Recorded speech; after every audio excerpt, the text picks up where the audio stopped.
எதில் சஹாபாக்கள் ஒரே கருத்துடையவர்களாக இருந்தார்களோ, எதில் தாபிஈன்கள் ஒரே கருத்துடையவர்களாக இருந்தார்களோ அந்த விஷயங்களில் அவர்களுக்கு மாற்றமான கருத்து சொல்வது. இமாம் இப்னு அபில் இஸ் ரஹிமஹுல்லாஹ் சொல்றாங்க, فإن خلافهم زيغ وضلال وبدعة. فإن خلافهم زيغ وضلال وبدعة.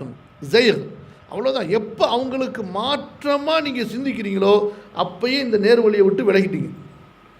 கிராஸ் ஆயிடுச்சு, வண்டி போயிட்டு இருந்த வண்டி கிராஸ் ஆக சைடுக்கு வர ஆரம்பிச்சிருச்சு. அடுத்து வதலால், பாதையை விட்டு வெளியே போயிட வேண்டியதுதான். மூன்றாவது பிதாத்துன். கண்டிப்பாக அது நீங்கள் புதிதாக கண்டுபிடிச்ச அனாச்சாரமாக இருக்கும். அது கொள்கை ரீதியான கருத்து ரீதியான பிதாத்தாக இருக்கும், அல்லது செயல் ரீதியான பிதாத்தாக இருக்கும். ஒன்று கருத்தும் பிதாத்து தான் சொல்கிறாரு. இவ்வளவு தெளிவாக ஆணித்தரமாக பேசுகிறாரு. குர்ஆனில் எழுதி வச்சிருக்கிறாரு, சொர்க்கம் நரகம் படைக்கப்பட்டதில்லைன்னு சொல்லிட்டு. சொர்க்க நரகம் இன்னும் படைக்கப்படலைங்கிறார். யார்?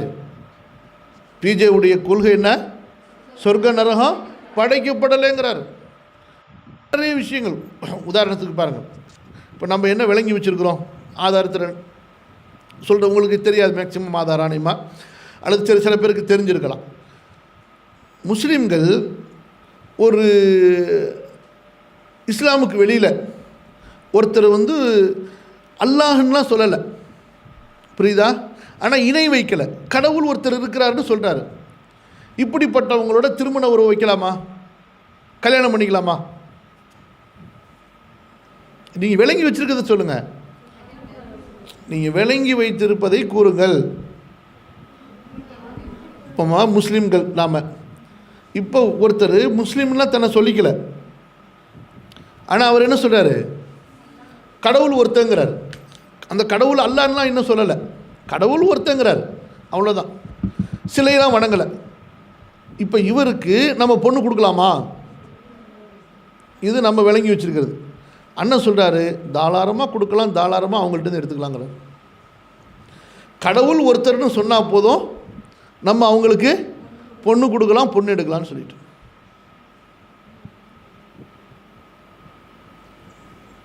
இப்படி எக்கச்சக்கமான விஷயங்கள் குர்ஆனுக்குள்ளார் கேட்டால் இப்படித்தான் எடுத்துக்கொள்ள வேண்டும், இப்படித்தான் புரிந்து கொள்ள வேண்டும். எதை எடுத்தாலும் சரி, மடக்கிறது எப்படி தங்களுடைய ஃபாலோவர்ஸுகளை இப்படித்தாங்க புரியணும். தப்புங்க, இப்படி புரிஞ்சால் தப்புங்க, இப்படி தாங்க புரியணும், அவ்வளோதான். இந்த பாம்பாட்டிக்கு முன்னாடி உட்காந்துற பாம்பு இப்படி அவன் ஆடு மாதிரி இந்த பூமி மாடுக்கார பாருங்க, ஏற்கனவே மாட்டுக்கு கீழே சூடை போட்டு மாட்டை ஆடை விட்டுப்பான், தலையாட்டை விட்டுப்பான். அந்த மாதிரி ஆட்டை விட்டு பழக்க விட்டு முடிஞ்சு போச்சு, அவ்வளோதான். புரியுதா உங்களுக்கு? கடைசியில் அவங்களுக்கு வேற ஒரு பிரச்சனையினால தான் விலகினாங்களே தவிர எதனால் விலகலை? அவர் நம்மளை வழிகெடுத்தாலுங்கிறதுக்காக வேண்டி கிடையாது. அதனால தான் அவங்க என்ன சொல்கிறாங்க, நாங்கள் அவரை தூக்கி போட்டோமே தவிர அவருடைய கொள்கை என்பது என்ன? அது அபரிவிதமான அறிவுங்க. அது கருத்தை நாங்கள் வெறுக்கலை, அவர் செயல் தான் தப்பு. கருத்துங்கிறது அது பக்கா அப்படின்ட்டான். நாங்கள் அவர் கருத்து தான் பின்பற்றணுமே தவிர அவரை பின்பற்றலைன்ட்டான். அல்லாஹ் பாதுகாக்கணும். அஸ்தக்ஃபிருல்லாஹ் அல்-அஸீம். விஷயத்துக்கு வாங்க.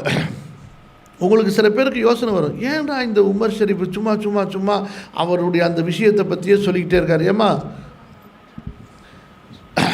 ஏன் அப்படின்னு கேட்டால், உண்மையை தெரிஞ்சவங்களுக்கு குறிப்பாக அந்தந்த நேரத்தில் எந்த ஃபித்னா அதிகமாக இருக்குதோ, அந்தந்த நேரத்தில் எந்த ஃபித்னா அதிகமாக இருக்குதோ, பாமர மக்கள் எந்த ஃபித்னால அதிகமாக போய் சிக்கிறாங்களோ அதை பற்றிய விழிப்புணர்வை எடுத்து சொல்கிறது அதை தெரிந்தவர்கள் மேலே கடமை.